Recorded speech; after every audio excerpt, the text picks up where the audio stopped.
나머지 소선지서 6개 핵심적인 내용 짧게 해서 마무리 짓고, 그 다음에 이제 그 방학 기간에 이제 여러분들이 그 본인이 저희 교회 홈페이지에 가면은 이제 다양한 종류의 성경 강해들이 있는데, 그 중에 보면은 이제 오늘 배우게 될 스가랴서, 성경에서 가장 이제 어렵다고들 알려진 스가랴서, 환상이 많이 나오죠. 8개씩이나 나오고. 그래서 쉽지 않은 책이기 때문에 한번 이참에 구약개론 공부했으니까 한번 공부해보고 싶다 싶으시면 한번 이제 홈페이지에 가서 한번 들어가 보시고요. 그 다음에 말라기는 책으로 나와 있죠. 뭐 강의도 있습니다만은 또 책도 있으니까 말라기 같은 경우 한번 성경의 마지막, 구약 성경의 마지막 책이죠. 구약 성경의 마지막 책 한번 또 공부를 해 보셔도 좋을 것 같고요. 또 그 이외에 하여간 본인이 그 신학원 강의 중에서 요즘에 우리 그 못하는 강의들, 뭐 그런 강의들 제목들을 쭉 훑어보시면, 여기 제목들을 다양하게 훑어보셔서 본인이 이제 채우시고요. 다음 다음 시간에는 이제 다음 시간이 아니라 다음에 3월 첫째 주, 3월 첫째 주에는 저희가 이제 그 책이 없으세요? 저 뒤에 3월 첫째 주에는 이제 저희가 신약개론, 구약개론이 아니라 신약개론,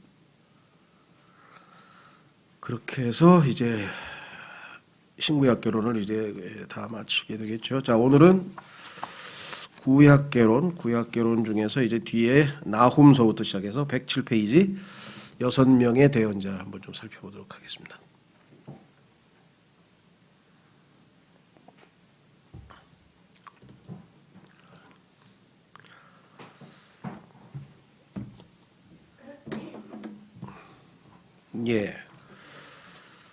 오늘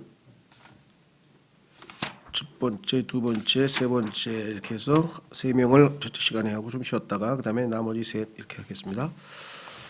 자, 나훔이라고 하는 이름 나와 있죠. 이 나훔이라고 하는 이름은 성경에 아마 여기 이외에는 잘 안 나오는 것 같고요. 우리가 일반적으로 그 갈릴리 지역에 있는 지방 이름 중에, 갈릴리 지역에 있는 지방 이름 중에 가버나움이라는 지역이 있어요. 가버나움. 그 가버나움이라고 하는 지역이 바로 이 나움이라고 하는 사람의 이름과 연관지어서 지어진 이름이죠. 뭐 우리도 있죠. 뭐 을지문덕 장군의 이름을 지어서 을지로, 뭐 이황 퇴계 선생을 해서 퇴계로, 이런 식으로 사람 이름을 붙여서 지은 성읍들이, 도시들이, 거리들이 있는데, 가버나움도 이 나훔과 연관이 되어 있는 것으로 알려져 있습니다만은 뭐 그건 특별히 중요한 건 아니고요. 자, 나훔에 대해서 한 가지 확실하게 기억해 둬야 될 것은 니느웨의 멸망을 외친 대언자다. 그러니까 1장 1절에 보면은 그게 그렇게 명확하게 나와 있죠. 자, 그래서 여기서 한번 확인해 보겠습니다. 성경으로 가서 나훔 1장 1절을 보시면 이것이 니느웨에 대한 얘기라는 것을 써 놓으셨어요.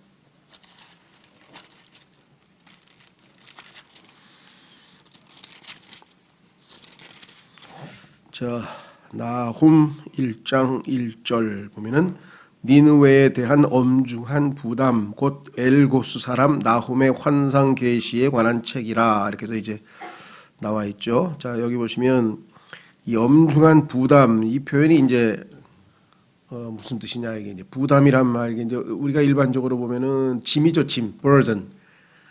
마음의 부담이 된다, 마음의 짐이 된다. 우리도 그렇죠. 어떨 때 어떤 사람에 대해서 자기가 좀 마음의 부담을 느끼거나 짐이 있는 경우도 있죠. 그 사람이 지금 힘들고 고통스러운데 내가 그냥 그동안에 무관심하고 그냥 이렇게 근데 마음에 좀 걸리는데 어떻게 좀 찾아가서 내가 어떻게 좀 해야 되겠다든가. 그래서 마음의 부담, 짐 이런 거는 빨리 내려놓는 게 좋겠죠. 빨리 해소시키는 게 좋겠죠. 그래서 하나님께서 이 나움이라고 하는 대언자에게 무거운 부담, 짐을 주셨어요.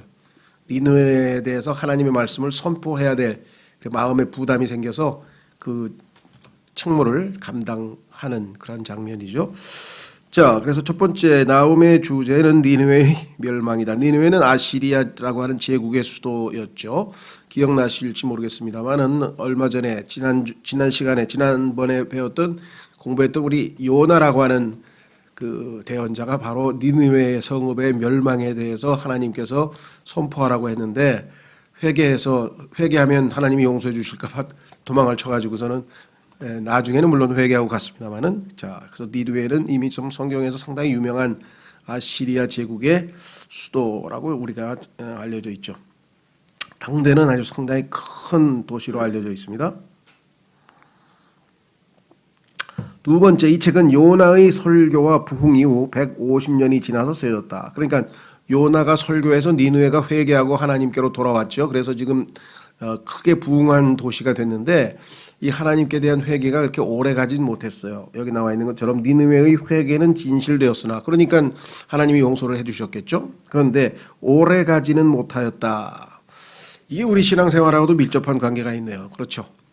처음에 신앙생활을 출발은 잘했는데 이게 지속되지 못하면 조금 가다 보면은 이제 세상으로 뭐 떠내려간 사람도 있고, 아니면 뭐 실족한 사람도 있고, 아니면 타락해버린 사람도 있고, 또 계시록에 나와 있는 것처럼 첫사랑이 식어버린 사람도 있고, 그래서 다양한 형태로 이 신앙에서 문제가 발생하는데, 그래서 이 지속하다, 계속하는 것, 이게 신앙생활에 있어서 관건이에요. 자, 한번 확인해 보겠습니다. 사도행전 14장으로 가시면, 사도행전 14장으로 가시면 사도 바울이 복음을 전하고 이제 이 교회가 세워졌는데, 다른 지역으로 갔다가 예전에 복음을 전했던 지역으로 다시 한번 되돌아가 봅니다. 왜 되돌아가 보냐 하면은 계속해서 신앙생활 잘하고 있는가를 좀 보기 위해서. 자, 그 얘기가 지금 사도행전 14장에 써 있어요. 자, 사도행전 14장 20절에 보면은 그러나 제자들이 그를 둘러섰을 때 그가 일어나 도시로 들어갔다가 이튿날 바나바와 함께 더베로 떠나니라. 그들이 그 도시에 복음을 선포하여 많은 사람을 가르치고, 그러니까 더베라고 하는 곳에 가서 이제 복음도 전하고 많은 사람을 가르쳤습니다. 그 다음에는 어떻게 했느냐? 옛날에 복음을 전했던 곳으로 되돌아갔어요. 여기 다시란 말 썼죠. 다시 루스드라와 이고니움과 안디옥으로 돌아가. 예전에 여기서 복음을 전해서 잘 가르쳐서 교회를 세워놨던 지역인데 이 지역으로 다시 돌아가서 제자들의 혼을 굳건하게 하며, 이게 지금 이제 사도 바울이 두 번째로 하는 거죠. 확실하게 다시 여기서 확고하게 해주고, 그 다음에 그들을 권면하여 믿음 안에 거하게 하고, 이 거한다라고 하는 표현은 이제 우리말로 이렇게 번역했는데 직역을 하면은 믿음 안에서 계속해서 믿음 생활을 하도록 하고, 그래서 이 continue라고 하는 영어 단어가 이 단어에 거하게라고 하는 단어에 해당이 됩니다. 그렇죠? 또 우리가 반드시 많은 환난을 거쳐 하나님의 왕국에 들어가야 하리라 하더라, 이렇게 했습니다. 그래서 여기서 거하게 한다, 지속하게라고 하는 표현이 나오고요. 또 디도서에 가면은 유지한다, 원래 가지고 있던 신앙을 유지한다, 이런 표현이 또 나올 때가 있어요. 그러니까 유지하지 못하고 이게 이 계속하지 못해서 문제가 발생을 하는 것이겠죠. 신앙생활에서 아까도 말씀드렸습니다만 계시록에서도 이 첫사랑을 떠나버렸다. 그래서 모든 문제가 발생을 했다, 이렇게 되어 있습니다. 그래서 이 지속적인 신앙생활, 이게 우리가 아주 염두에 둬야 되겠죠. 저희도 보면은 뭐 꼭 우리 교회를 떠났다고 해서 뭐 신앙생활 안 한다는 그런 뜻은 아닙니다만은 자기의 자발적인 결정으로 자기가 다 교회를 옮길 수는 있어요. 그렇죠. 여기 계신 분들도 딴 교회에서 왔잖아요. 그러니까 교회를 자기가 옮기는 거는 문제가 안 되는데, 교회를 하여간 떠나버려가지고 이제 아무 데도 안 가고 교회 생활을 안 하는 사람도 의외로 많거든요. 이거는 이제 뭔가 문제가 있는 것이겠죠. 그렇죠. 그래서 이게 지속한다고 하는 것이 쉽지 않습니다. 자, 그래서 우리 오래 가지는 못했다 그랬죠. 세 번째, 한때 영접했고 경배했던 하나님을 니느웨인들은 고의로 거부했다. 이에 하나님께서는 나훔을 통해 폭력과 억압으로 세워진 아시리아 제국의 완전한 멸망을 통보하셨다. 그렇죠? 한때 하나님께서 전하신 그 복음을, 이 말씀을 받아들여서 부흥했던 이 왕국 제국이 이제 하나님 뜻에서 벗어나 버렸다 그랬습니다. 이 멸망 역시 잔인하고 폭력적인 방식으로 이루어질 것이다. 수없이 많은 나라를 잔인하고 폭력적인 방법으로 정복했기 때문에 심은 대로 거두게 되는 것이겠죠. 그렇죠? 예. 자, 그다음에 네 번째, 티그리스 강 서쪽에 위치해 있던 난공불락의 니느웨는 티그리스 강과 유프라테스 강이라고 하는 이 두 강이 이렇게 마치 아래쪽으로 이게 그 두 강이 이렇게 내려와서 딱 만나요. 그렇죠? 예, 그 만나면은 그 두 강, 요 강 티그리스 강하고 유프라테스 강하고 요 강 사이에 요 두 강 사이의 지역을 우리가 이 지역을 메소포타미아라 그래요. 메소포타미아. 그렇죠? 이 메소라고 하는 단어는 중앙이란 뜻이에요. 중앙. 그러니까 포타미아라고 하는 것은 물이에요. 물. 그러니까 양쪽에 물이 있고 물 가운데에 있는 땅이라 이런 뜻이죠. 저기 그 아메리카도요. 그 북아메리카, 그 멕시코하고 미국하고 캐나다가 있는 지역을 우리가 북아메리카라 그러고, 그 다음에 이제 콜롬비아서부터 시작해서 밑으로 뭐 페루, 뭐 브라질 이렇게 내려오면 남아메리카라 그러잖아요. 그죠? 그러니까 남아메리카하고 북아메리카하고 중간에 있는 것을 중앙아메리카라 그러는데, 가운데 있으니까. 그 중앙아메리카 5개국이 있어요. 그래서 그거를 여기처럼 메소포타미아처럼 메소아메리카라 그래요. 메소아메리카. 그건 이제 중앙아메리카, 중간이라는 뜻이에요. 그래서 메소포타미아인데, 놀랍게도 여기가 소위 말하면 에덴이라고 하는 국가가 있는 지역하고 연관이 돼 있죠. 그래서 일반 인류학자들이, 이 세상에 있는 학문을 공부하는 인간 인류학자들이 뭐라고 얘기하냐면은 인류의 최초의 문명이 시작된 곳이 바로 여기예요. 그런데 성경에도 보니까 여기가 바로 에덴이라고 하는 지역이 있는 지역이죠. 그래서 요거를 그 일반 그 학생들이, 고등학교 학생들이 배우는 세계사에 보면은 비옥한 초생딸, 이렇게 모양이 이렇게 초생딸 모양으로 생겨가지고 지역이, 비옥한이란 말은 거기에 농사가 잘 돼요. 강도 2개 있고. 그러니까 인류의 문명은 강에서 시작이 됐잖아요. 강. 그렇죠? 예. 그래서 성경에 보니까 창세기 2장에서도 강 4개가 나오죠. 강 4개가 이렇게. 예. 거기에 나와 있는 강 중에 하나가 티그리스 강, 하나는 유프라테스 강, 하나는 나일 강, 이렇게 되죠. 예. 그 다음에 또 하나는 무슨 강인가? 비송인가? 그러니까 4개의 강이 거기에서 이제 흘러나가는 것을 우리가 확인해 볼 수가 있죠. 그 한 개 밝혀지지 않은 강을 아마 그때 중동에서 그 왜 전쟁이 있었었죠.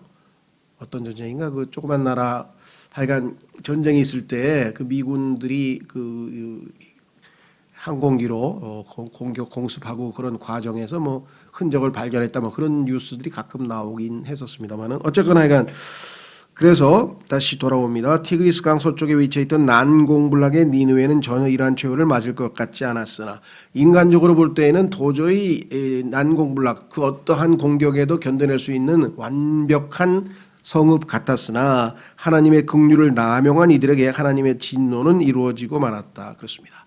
이 세상에 있는 모든 국가의 흥망성쇠는 다 하나님의 주권 하에 있는 것이겠죠. 5번째로, 일반적으로 제국은 멸망해도 그 성읍은 남아있는 법이다.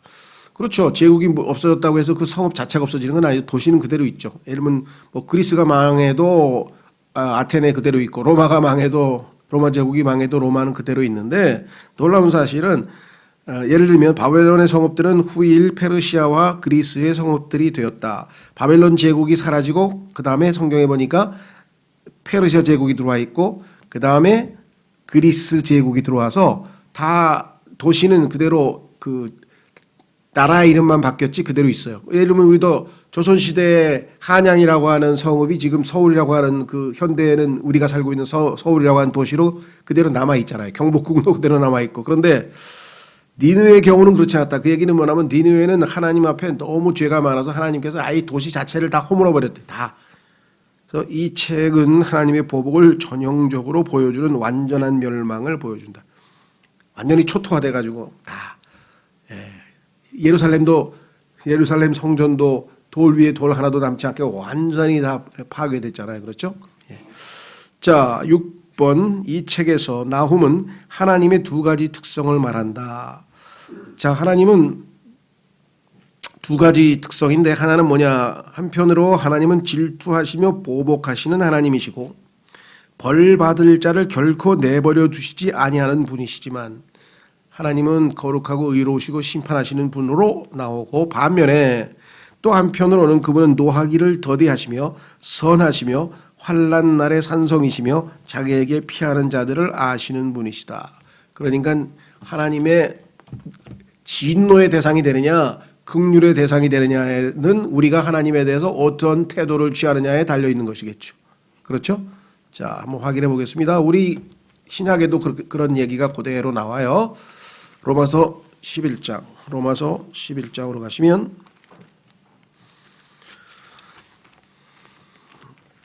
로마서 11장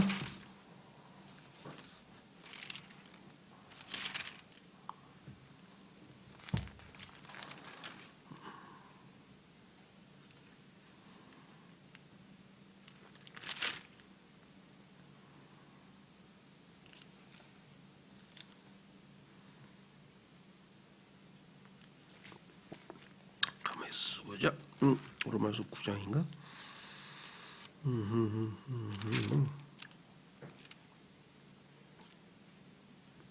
예, 9장이네요. 죄송합니다.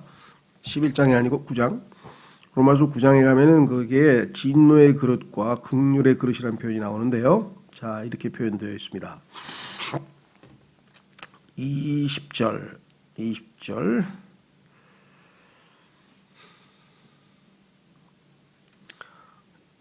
찾으셨죠? 예. 아니라 오 사람아, 네가 누구이기에 하나님께 대꾸하느냐? 지어진 것이 자기를 지은 이에게 말하기를 어찌하여 나를 이렇게 만들었소 하겠느냐?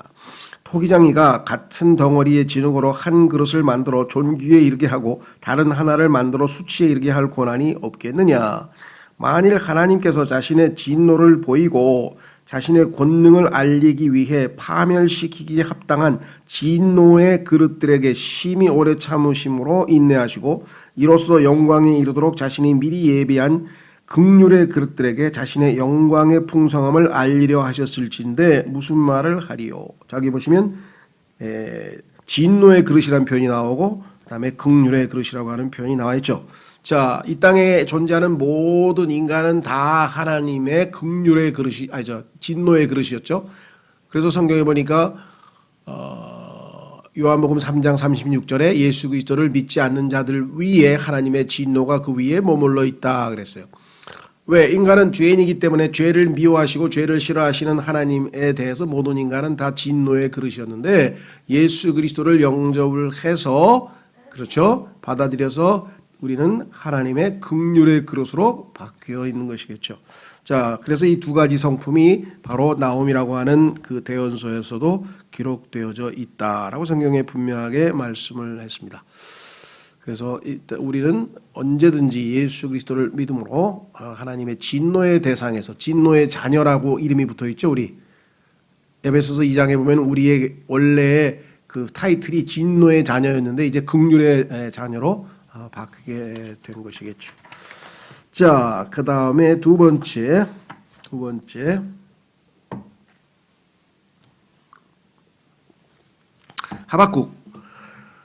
하박국이라고 하는 대언자는 한마디로 하면 문제를 알아내는 대언자라. 그 얘기는 뭐냐면 보통 대언자라고 하는 사람의 책무는 뭐냐면 하나님께서 주신 말씀을 받아서 백성들에게 선포하는 거예요. 하나님 주신 말씀을 받아서 백성들에게 선포하는데 요 하박국이라고 하는 대언자는 조금 특징이 있어요. 그것은 뭐냐면 백성들의 불만을 또는 백성들이 가지고 있는 말을 생각을 잘 규합을 해서 하나님께 가서 아뢰다는 거죠. 그러니까 하나님의 말씀을 받아서 백성들에게 전하는 게 일반적으로 대언자들의 특징이라고 한다면 이 하박국은 반대로 백성들이 하나님께 대해서 왜 우리를 이렇게 힘들게 하십니까? 뭐 왜 우리를 이렇게 뭐 이런 식으로 불평불만이 있는 걸 다 민원이라고 하죠. 민원을 다 규합해가지고 하나님 앞에 가서 그러니까 대리자로 대표자로 이렇게 아뢰는 사람이다. 그래서 이 하박국에 보면 대화가 많아요. 왜냐하면 하박국이 하나님에게 백성들의 그 뜻을 전달하는 내용이 나오죠. 자, 그래서 우리는 첫 번째, 하박국은 하나님과 대언자 간의 대화가 주 내용인 독특한 책이다. 3장으로 되어 있는데 3분의 2가량이 전부 대화 형식으로 되어 있어요. 그다음에 다른 모든 대언자들은 하나님을 대신해 사람들에게 말했다면 하박국은 사람들을 대신해서 하나님께 말했다. 그러니까 오늘 중보자의 역할을 한 거죠. 그렇죠? 예. 두 번째, 하박국은 자기가 처한 나쁜 여건 하에서도 선하고 의로우신 하나님에 대한 믿음을 저버리지 않았다. 이게 이제 정말 우리가 본받아야 할 신앙이죠. 좋은 조건 하에 있으면요, 다 하나님 잘 믿어요. 좋은 조건 하에 있으면 다 감사하고 다 하나님께 영광 돌리고 다 기쁘게 신앙생활을 하는데, 악한 조건, 나쁜 조건 하에 있을 때 어떠한 모습을 보이는가가 그 사람이 진정한 정말 참된 신앙이 있는지 없는지를 판가름하는 거겠죠. 그렇죠. 그래서 사도 바울은 자기가 고린도후서, 나중에 이제 다음에 또 우리 배우겠지만 고린도후서 11장에 가면은 사도 바울의 그 자서전 같은 책인데 자기가 어떻게 살았는지 그 고생한 얘기를 다 써놨어요. 우리가 생각할 때는 왜 개인적인 고생한 얘기를 왜 거기다 성경에다 써놨냐 그랬지만 자기가 하고 싶어서가 아니라 하나님께서 쓰라 그래서 할 수 없이 쓴 거예요. 그 고생 가운데서도 어떻게 신앙생활에서 승리할 수 있었던가. 그래서 사실 사람들이 가장 잘 안 읽는 신약 성경 중에 하나가 고린도후서예요. 왜냐하면 고린도후서는 어떤 의미에서는 흥미로워요. 왜? 개인적인 얘기가 많아. 사도 바울의 사적인 개인적인 얘기가 많은 일종의 자서전 같은 내용인데 고생한 얘기가 너무 많으니까 이게 부담스럽다 이게. 야, 신앙생활이라는 게 이렇게 고통스러운 것인가 이 생각을 하게 될 수도 있어 잘못하면은. 그러니까 부담스러워 잘 읽지 않는데 사실은 반대죠. 왜? 이러한 악조건 속에서도 사도 바울처럼 승리하며 하나님께 영광을 돌리는 위대한 신앙생활을 할 수 있구나. 하나님이 그렇게 하실 수 있는 분이시구나라는 것을 알게 되면 오히려 우리에게는 용기가 생기는 거죠. 그렇죠. 뭐 사도 바울이 뭐 특별히 똑똑해가지고 그랬겠어요? 아니죠. 예, 하나님을 신뢰했더니 하나님께서 이와 같은 놀라운 신앙생활을 영위하도록 도와주셨다. 자, 그래서 그는 다시 교재로 가시면 당황스러웠지만 기도하면서 하나님의 음성을 기다렸다. 모르겠습니다. 이제 여러분들 사람들을 보면 이제 신앙생활하는 그 스타일이 다 달라요. 이제 그 뭐랄까 체험적, 그러니까 아주 활동적이고 체험적인 신앙생활을 하시는 분이 있는가 하면 좀 내적으로 어떤 내적인 영성을 추구하거나 이런 분도 계시고요. 그 다음에 또 이 신앙책 서적들을 좀 좋아하는 읽고 유익을 받는 그런 분도 계신데 그 신앙 서적 저는 해가 책을 많이 읽는 편이고 그것은 뭐 이 사역자에게는 그 주님께서 명하신 읽는 것에 전념하라. 어떤 사람은 아이고 성경 읽으란 소리지 그런 성경에서는 딱 부러지게 성경이란 말이 없습니다. 읽는 것에 전념하라 그랬고 하나님께서 이제 이 많은 이 하나님의 일꾼들을 통해서 훌륭하게 뛰어난 분들은 다 많은 책들을 써놨거든요. 그래서 그런 책들을 통해서 우리가 많은 것을 우리가 배우게 되죠. 예, 그런 신앙 서적들 중에서 이제 이 하박국의 이 신앙을 아주 집중적으로 조명한 책, 그게 하나님을 신뢰한다는 것이 무엇인지에 대한 제목이 이제 하나님을 신뢰한다는 것.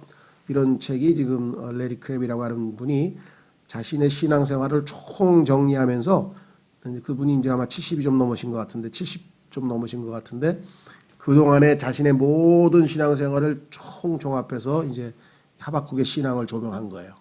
그러니까 어려운 환경과 힘들 때 어떻게 진정한 신앙생활을 할 수 있는지. 그래서 그분이 내린 결론은 뭐냐? 그러니까 단순히 이를 악물고 그냥 이겨내는 게 아니라 하나님께서 주신 것이 결국은 우리에게 유익이 된다는 것을 확실하게 신뢰하면 넘어갈 수 있다. 그런데 단순한 신뢰가 아니라 그 앞부분에 전율이라는 게 있어요. 전율이라고 하는 것은 아까도 얘기했잖아요. 하나님께서는 거룩하고 의로우신 분이기 때문에 우리가 타락하거나 잘못하면 반드시 회초리를 대시는 분이잖아요. 그 앞에서 우리가 전율할 수밖에 없죠. 두렵고 떨 수밖에 없지만 하나님께서는 두렵고 떠는 것이 떨게 하는 게 목적이 아니라 그를 통해서 하나님 앞에 다시 회복되어져서 기쁨을 회복하는 거잖아요. 그래서 전율과 신뢰가 하박국의 신앙이다. 이렇게 이제 정리를 내려놓은 그런 책이 있는데 아주 자기 개인적인 간증, 고통당할 때 자기가 어려울 때의 이야기도 써놓고 그랬어요. 근데 자, 그래서 여기 보시면 세 번째, 하박국은 하나님의 메시지를 전달하기보다는 문제 해결에 더 관심이 있었던 것 같다. 해결이 불가능한 것 같은 문제를 들고 하나님께 나아간 것이다. 네 번째, 떠오르는 바벨론 제국의 위협 앞에서 유다는 종말을 앞두고 있었다. 우리 여러 번 봤었죠. 우리가 일제시대 때 조선이 풍전등화에 있어서 결국은 망했던 것처럼 이스라엘이라는 나라도 북왕국은 이미 망했고 그 다음에 남왕국 유다 왕국도 100년 정도 더 있다가 마지막에 이제 바벨론 제국에 의해서 명하게 되겠죠. 자, 이것이 그가 해결해야 할 문제였다. 유다는 약했고, 죄송합니다. 약했고가 아니라 악했고, 고치십시오. 약했고가 아니라 악하다 이 말이죠. 하나님 앞에서 악하다. 그래서 심판을 받아야 된다는 거죠. 약했고가 아니고 악했고 의로우신 하나님의 징계의 심판은 불가피했다. 그렇죠. 그 악에 대해서 하나님이 심판하셔야 되니까. 그러나 이 유다를 치게 될 갈대아인들은 유다 사람들보다 더 사악한 것 같았다.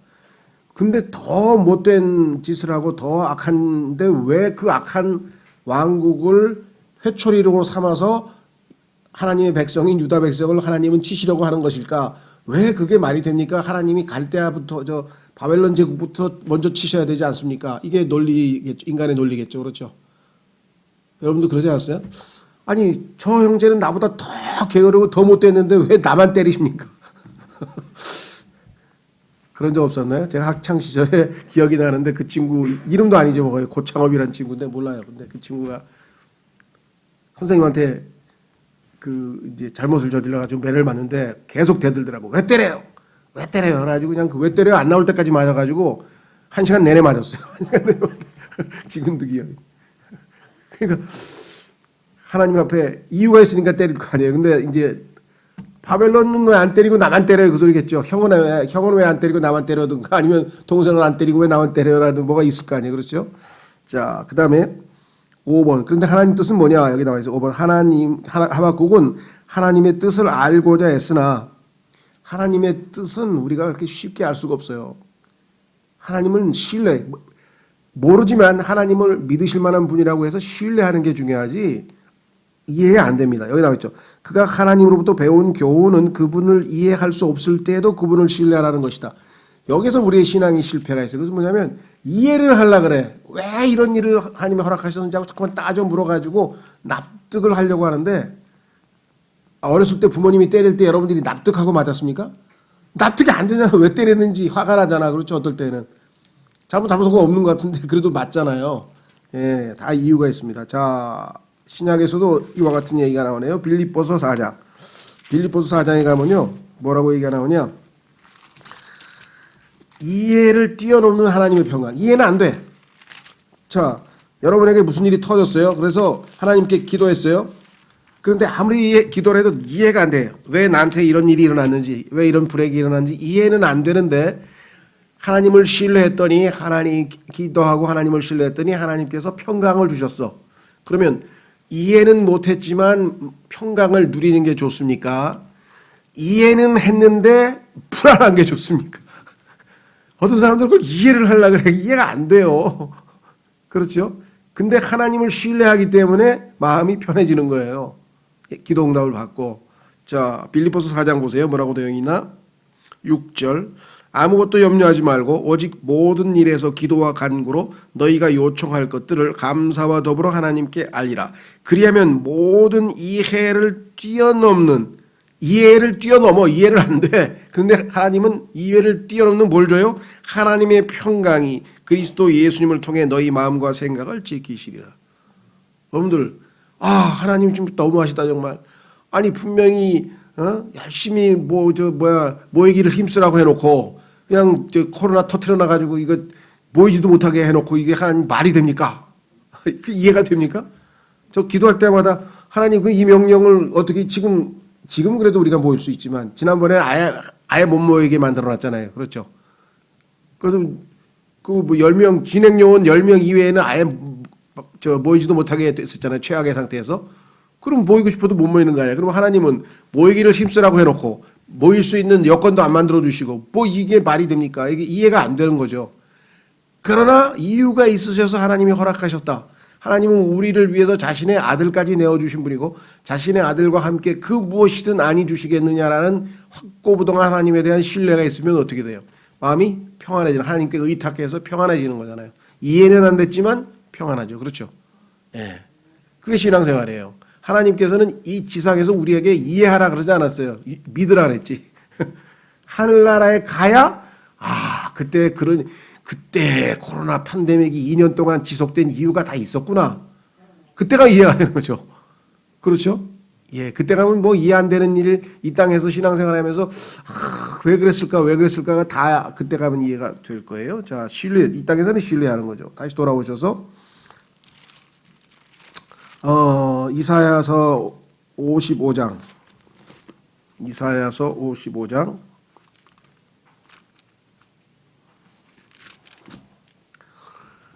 저는 뭐가 이해가 안 될 때마다 이 구절만 읽으면 금방 편안해져요. 이해가 안 될 때마다 이 구절 읽으면, 자, 이사야서 55장 8절.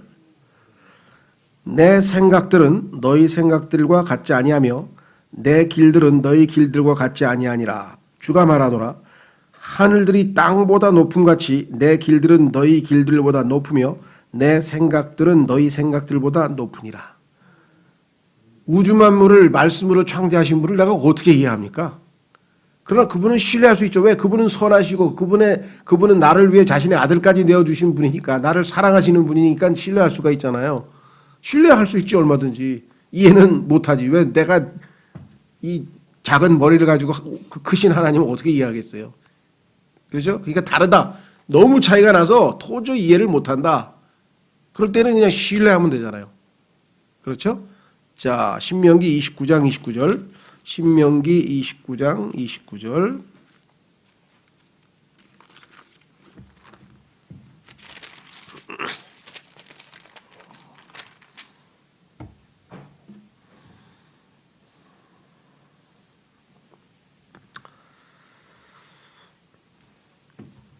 예, 은밀한 일들은 주 우리 하나님께 속하거니와 계시된 그 일들은 영원토록 우리와 우리 자손들에게 속하나니 이것은 우리가 이 율법의 모든 말씀을 행하게 하려 하심이니라.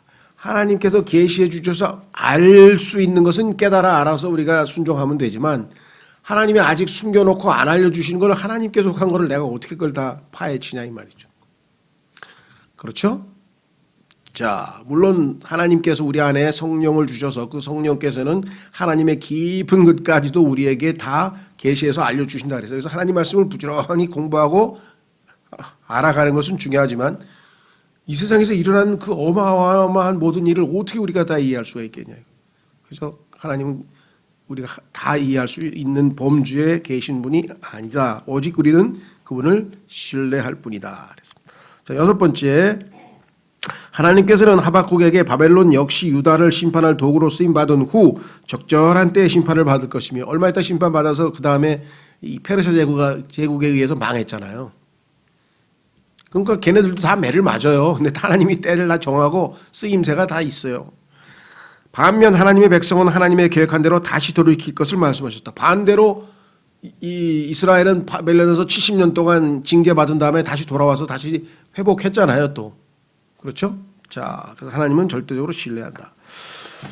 7번째, 3장 17, 18절은 절망의 순간에도 절대적인 믿음을 보여주는 아름다운 선언이 아닐 수 없다. 한번 확인해 보겠습니다. 이게 복음성가 가사에도 나오죠. 무화과 나무 잎이 마르고, 그 유명한 노래가 바로 이 구절을 그대로 인용한 거죠. 한번 확인해 보겠습니다. 정말 그리스도인으로서 이 찬송 많이 복음 찬송 부르는 찬송인데요. 하박국 3장 17, 18절, 단순히 찬송이 아니라 이것이 우리의 신앙이 되어야 우리가 성숙한 신앙이라고 할 수가 있죠. 하박국 3장 17절, 18절. 거의 외적인 상태로 보면 절망에 가까운 상황이죠. 비록 무화과 나무가 꽃을 피우지 못하고 포도나무에 열매가 없으며 올리브 나무에 수고에 열매가 없고 밭이 먹을 것을 내지 아니하며 우리에서 양떼가 끊어지고 외양간에 소떼가 없을지라도 나는 여전히 주를 기뻐하며 내 구원의 하나님을 기뻐하리로다.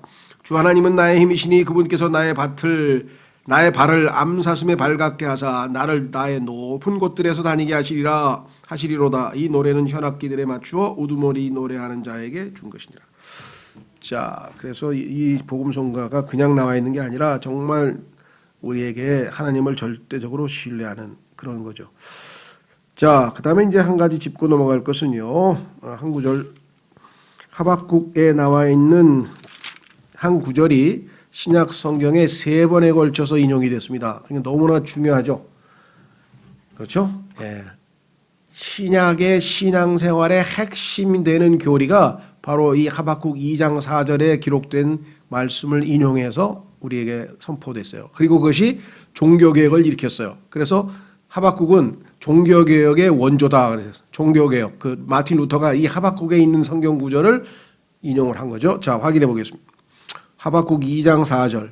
하박국 2장 4절. 보라, 위로 높여진 자의 혼은 그의 속에서 곧바르지 아니하나 오직 의인은 자기 믿음으로 살리라. 오직 의인은 자기 믿음으로 살리라. 자, 그래서 이 구절이 잘 아시는 것처럼 로마서 1장에서 인용이 됐습니다. 자, 그런데 한번 가보세요. 로마서 1장.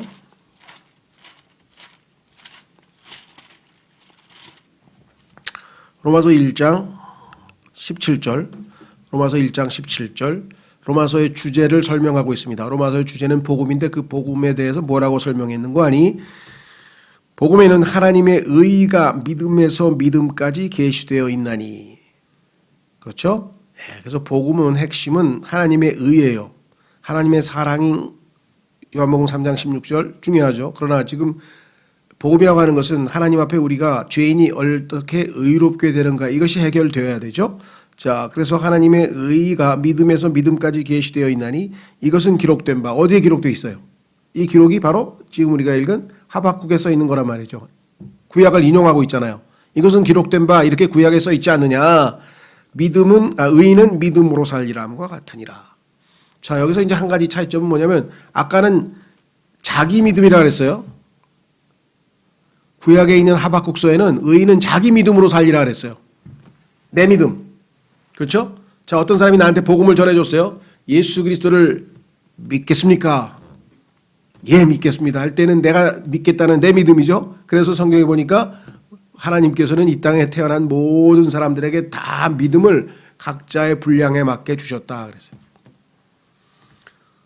자, 우리가 믿음을 일상생활에서 엄청나게 많이 행사합니다. 그게 뭐냐면 뭐 쉽게 얘기하면 여러분이 지금 의자에 앉아 있는데 의자가 나의 몸무게를 지탱해서 내가 쾅 하고 주저앉지 않는다는 것을 믿고 있으니까 그건 믿는다고 의식도 안 하지만 당연히 믿은 거니까 믿고 있으니까 지금 앉아 있지. 만약에 의심하기 시작해요. 야, 이거 좀 이따 내가 콱 주저앉는 거 아니야? 그렇게 의심하는 사람 거의 없잖아요. 왜? 하나님이 주신 믿음이 있으니까. 인간에게는 믿음이라고 하는 속성이 있기 때문에 이걸 믿는다 이 말이죠. 버스를 탔어. 저 버스를 타면 우리 집 정류장 앞에 내려준다. 이걸 믿으니까 타지. 저 버스를 탔는데 저 버스가 딴 데로 가서 뭐 어디 안양으로 가버린다. 뭐 예를 들면 지금 서울로 가야 되는데. 그러면 믿겠어요? 그걸 안 믿으면 그러니까 불안해서 만약에 도저히 못 믿겠다 그러면 그걸 타겠냐 이게. 당연히 믿으니까 타는 거죠. 이 음식을 먹으면 내가 배가 부를 거다게 먹죠. 그러니까 이 세상에서 지금 인간이 살면서 엄청나게 믿음을 행사해요. 믿음은 하나님이 주신 선물이에요. 인간에게는 다 있어요. 또 인간은 동정심도 있잖아요. 깨제제하고 뭐 어떤 어린애가 그냥 막 밥도 못 먹고 굶고 있으면 아이고 저거 안 됐네 하고 뭐 빵이라도 사주고 싶다든가 이런 동정심도 있잖아요. 그러니까 인간에게는 하나님이 주신 여러 가지 하나님의 성품에 해당하는 형성 그런 것들이 지금 아직 남아 있어요. 비록 타락해서 그게 훨씬 줄어들었지만 그렇죠? 흔적은 남아 있다는 거죠. 예. 자, 그래서 인간에게도 믿음이 있어요. 그래서 예수님 믿으라 그럴 때 뭐예요? 내가 믿겠습니다 하는 사람 믿을 수 있어요. 얼마든지 믿을 수 있어요. 예. 자, 문제는 그런 의미에서 이제 여기 그 하박국에 나와 자기 믿음으로 살리라 그랬어요. 근데 신약에서는 우리의 이 믿음은 너무 약해. 그렇죠? 그래서 어떤 사람은 있잖아요. 주여 믿습니다. 그러나 저의 믿음을 더하여 주십시오. 왜? 제 믿음 없음을 용서해 주십시오. 그래서 믿음 더 달라 그랬죠. 왜? 너무 약해. 그러니까 믿으려고 하는데 막 믿고는 싶은데 의심이 자꾸 생기고 막 불안해지고 막 이런 경우가 있잖아요. 그렇죠? 자, 그래서 성경에는 뭐라고 얘기했느냐? 우리가 예수 그리스도를 믿습니다 하고 인정하고 받아들이면은 예수님께서 자신의 믿음을 우리에게 주신다 이 말이에요. 그래서 성경은 그것을 예수 그리스도의 믿음이라 그래서. 그래서 예수 그리스도의 믿음으로 사는 거예요. 신약에서는. 그렇기 때문에 이 믿음은 뭐예요? 예수님은 히브리서의 믿음의 창시자야. 믿음을 우리에게 원래 창조된 모든 인간들에게 나누어 주신 분이잖아요. 믿음의 창시자이시면서 동시에 믿음의 완성자라고 돼 있다. 완성자. finisher. 그러니까 우리가 하늘나라에 갈 때까지 예수 그리스도를 만나서 영원히 행복하게 되는 그 예수님을 만나는 그 순간까지 믿음을 잃지 않고 계속해서 갈 수 있는 것은 뭐예요? 우리 안에 주신 예수님의 믿음이 있기 때문에 완성될 수 있는 거예요. 우리 믿음을 그냥 우리가 어떻게든지 지켜내려고 하면 우리가 얼마나 힘들겠어요. 지쳐가지고. 믿음 약함이죠. 우리는 믿음이 약하죠. 작죠. 그러나 예수 그리스도의 믿음이 우리 안에 있다는 거죠. 그래서 신약에서는 예수 그리스도의 믿음이에요. 자, 그래서 성경 곳곳에 보면은 하나님의 아들의 믿음으로 산다 그렇게 돼 있죠. 확인해 보겠습니다. 갈라디아서 2장 20절. 갈라디아서 2장 20절.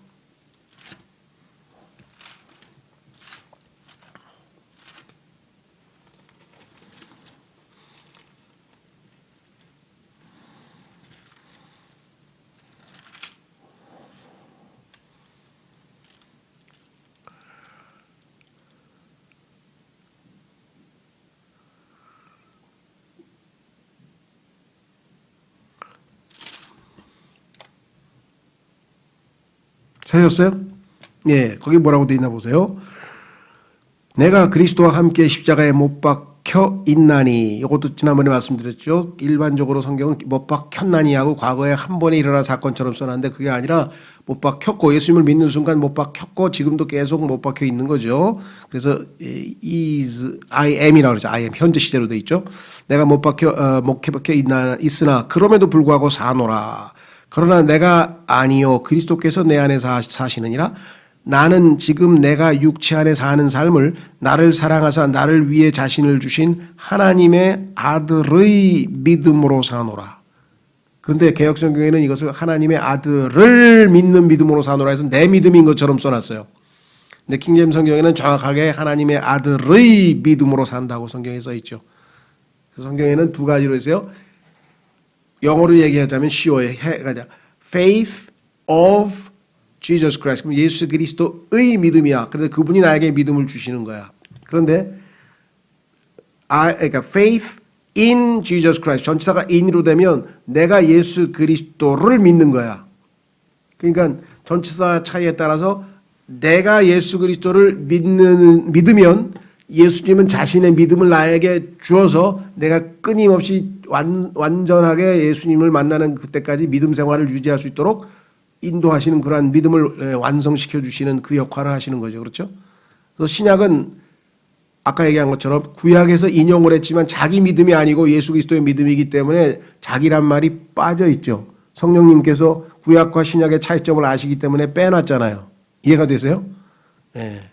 자, 그뿐만 아니라 이것이 갈라디아서 3장 11절에도 인용되어 있고 그 다음에 히브리서 10장 39절에도 인용되어 있어요. 그러니까 이 한 구약에 있는 이 표현이 세 번에 걸쳐서 신약 성경에 인용되어 있는데 놀라운 거예요. 왜냐? 자, 로마서라고 하는 책은 죄인이 어떻게 의인이 되느냐, 죄인이 어떻게 의인이 되느냐는 복음을 가르쳐주고 있는데 거기서 뭐라 했어요? 의인은 믿음으로 살리라 그랬죠. 그러면 의인이 되는 방법을 가르쳐주는 것이 로마서예요. 그래서 로마서에 인용이 되어 있어요. 그 다음에 그 의인이 된 사람이 이 땅에서 어떻게 믿음으로 사느냐, 생활. 그래서 성령의 열매를 맺는 거죠. 사느냐를 가르쳐주고 있는 책이 갈라디아서인데 그래서 갈라디아서에서 다시 한번 인용이 되어 있어요.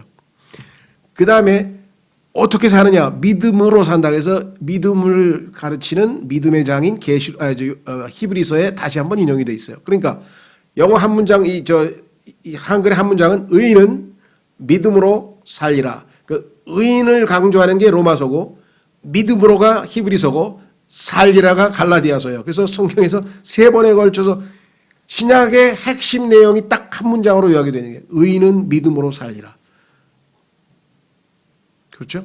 예, 그만큼 중요한 이 표현이 지금 이 하박국서에 들어있는데 성경에 따르면 놀랍게도 믿음이라는 단어가 신약 성경에는 뭐 셀 수도 없이 많이 나와요. 믿음. 근데 구약 성경에는 믿음이란 단어가 딱 2번 나와요. 믿는다라고 하는 동사는 여러 번 나와. 구약에도. 그런데 믿음이라고 하는 명사는 딱 2번 나와. 2번 나오는데 한 번은 뭐냐? 하나님께서 이스라엘 백성에게 너희 믿음이 없는 족속들아 하고 꾸짖는 장면에서 믿음이 없다는 표현이 나와요. 이스라엘 백성은 믿음이 없다. 하나님에 대한 믿음이 없다. 그래서 실망하시는 장면에 꾸짖는 장면이 나오고 이 하박국에서는 그러나 의인은 믿음으로. 근데 누구 믿음으로? 구약에서는 자기 믿음으로 살리라. 딱 2번만 나오는 거예요. 구약에서는. 그러니까 구약과 신약의 차이점을 아시겠죠? 구약에서는 믿음이 한 번은 믿음이 없다고 나오고 한 번은 자기 믿음이라고 나와서 자기 믿음인데 신약에서는 믿음이라고 표현이 반복되어 나오다가 누구예요? 하나님에 대한 믿음이라는 표현도 나오지만 또 뭐예요? 반대로 우리가 하나님에 대해서 믿음을 가지라는 소리도 예수님께서 have faith in God 하나님을 믿으라. 그건 우리 믿음이에요. 그런데 그렇게 하면 예수님이 우리에게 뭐야? 믿음을 선물로 주신다 그랬잖아요. 그래서 에베소서 2장 8절에 뭐라 했어요? 예. 믿음이 뭐라고요? 하나님의 선물이라고 에베소서 2장 8절에 써 있죠. 하나님의 선물.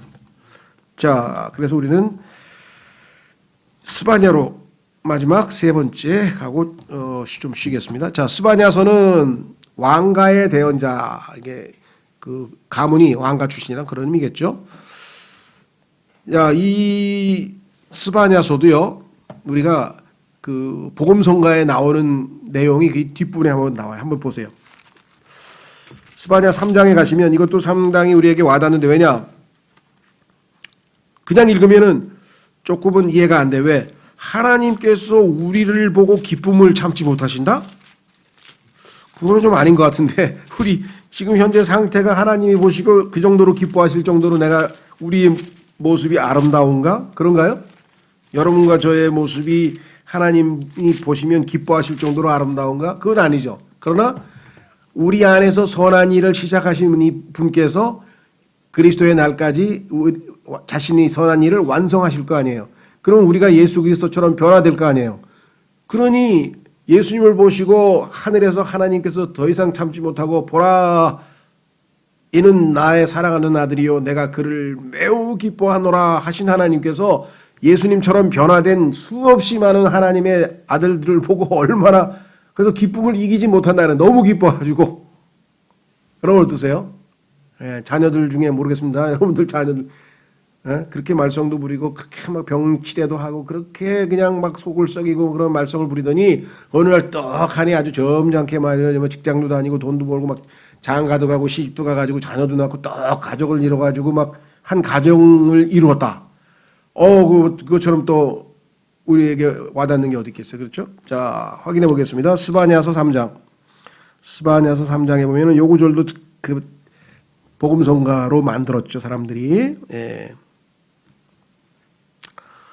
17절. 스바냐서 3장 17절. 내 한가운데 계시는 주 내 하나님은 능하신 이시니 그분께서 구원하시고 너로 인해 기뻐하며 즐거워하시고 친히 사랑하시는 가운데 안식하시며 너로 인해 노래를 부르고 기뻐하시리라 하리라. 신기하죠. 우리가 그렇게 하나님의 기쁨의 대상으로 변화되어서 하나님 앞에 서게 될 것을 성경은 확실하게 예언하고 약속하고 있다.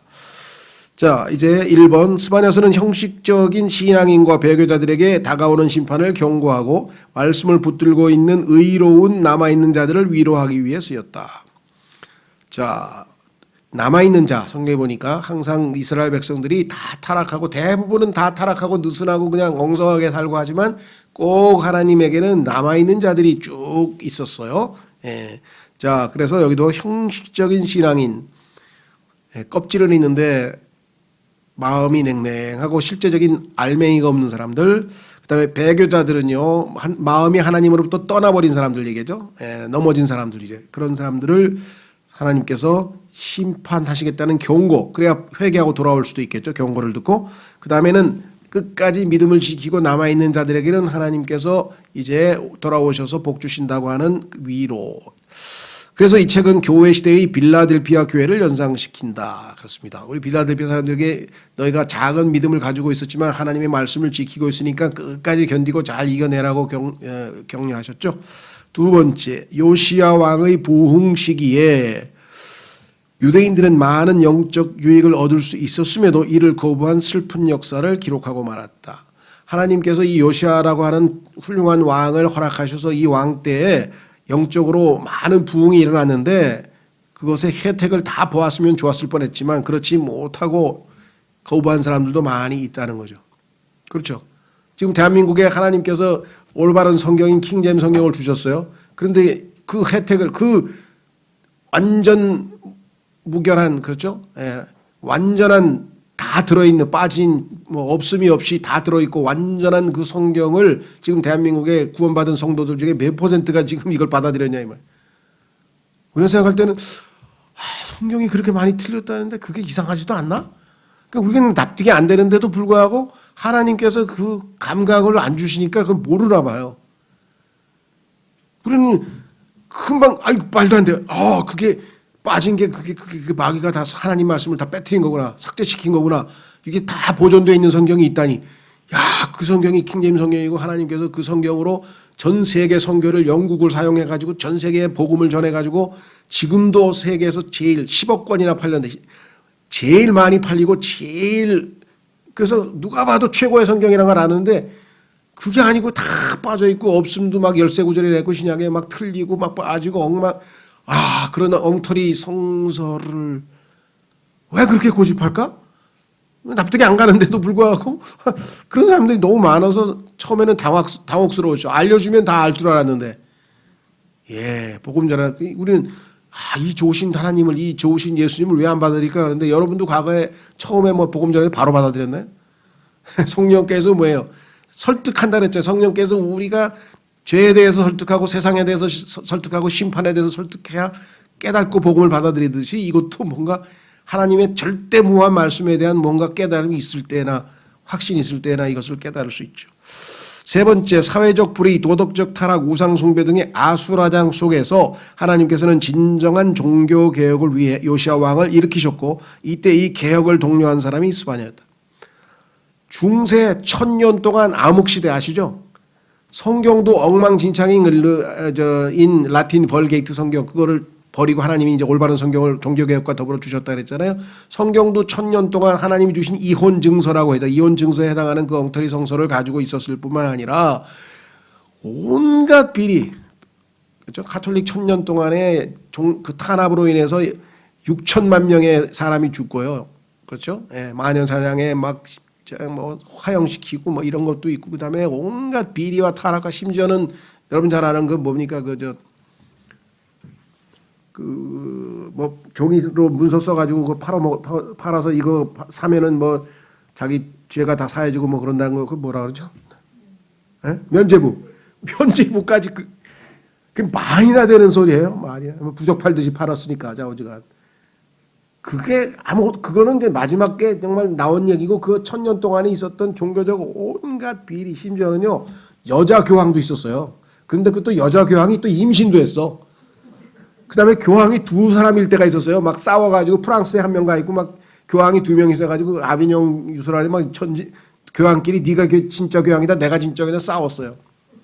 그다음에 그 교황청 밑에 있는 그다음에 수도원 이런 데 가면은 지하에 있는 지하 도굴에 보면은 그 소위 말 낙태시킨 그 사사나들이 그냥 막 뼈가 그냥 뭐 유골이 그냥 즐비하게 그냥 막 벌어지고 막 온갖 타락과 막 이런 게, 그 와중에 하나님께서 뭐예요? 종교개혁자인 에라스무스, 그다음에 마틴 루터, 칼빈 이런 사람들이 일으켰잖아요. 그죠? 여기도 이 시대도 마찬가지예요. 개혁을 독려한 사람이 스바냐, 당시에는 마틴 루터죠. 4번, 스바냐는 니느웨의 운명에 대해 예언했다. 또 그는 또한 여러 우상 숭배를 고발했고 바알, 발람, 발락, 록이 아니고 죄송합니다. 발락. 요게 마귀의 삼위일체죠. 예, 바알이 이제 소위 말하는 마귀를 얘기하고 발람은 대언자를 얘기하고 발락은 정치 지도자, 왕을 얘기하죠. 그러니까 이 마귀의 삼위일체. 비로 시작인데 비스트 짐승에 해당하는 비로 시작하는 거 이게 비자로 시작되는 단어가 이게 별로 안 좋은 게 많아요. 그렇다고 뭐 100%는 아니지만은 나중에 이제 이것도 이 철자에 관한 것도 성경을 공부해서 공부할 수 있을 텐데 자 그다음에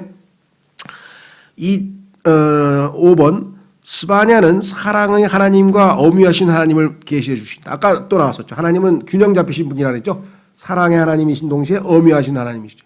죄에 대해서는 엄위하시지만 죄를 회개한 죄인에 대해서는 하나님께서는 사랑의 하나님이시고 6번 이 책의 마지막 부분에는 마지막 날들에 있을 이스라엘에 대한 예언이 놀랍게 제시되어 있다. 그렇습니다. 이 3장에 가면은요 여기 나와 있어요. 3장 9절 10절에 보면 다시 모이는 이스라엘 하나님께서 이스라엘이 마지막 때에 가면은 이제 7년이라고 하는 고난의 기간을 통해서 다시 모인다 그랬죠. 그것을 다루고 있는 내용이 로마서 11장에 보면 다시 모이는 이거를 신학적인 교리적인 용어로는 이스라엘의 회복이라 그래요. 이스라엘의 회복. 그 다음에 그 모이는 이스라엘이 이제 회개하죠. 그래서 여러분 잘 아시는 나팔, 소위 말하면 속죄일. 그렇죠? 그 속죄일을 거쳐서 이제 그 다음에 잘못 써있네. 이거 고치세요. 지배하느냐 아니라 기뻐하는. 회개하고 하나님께서 받아주시니까 기뻐하는. 지배하느냐 아닙니다. 3번. 지배하느냐 아니고 기뻐하는 이스라엘. 기뻐하는 이스라엘. 그다음에 마지막에 이스라엘의 구속자이신 분이 드디어 왕으로 이스라엘의 왕으로 이제 천년 왕국을 다스리시게 되겠죠. 그렇죠? 예, 그러면 조금 쉬었다가 3시 5분에 모이겠습니다. 3시 5분에 모여서 나머지 3개 마무리 짓도록 하겠습니다.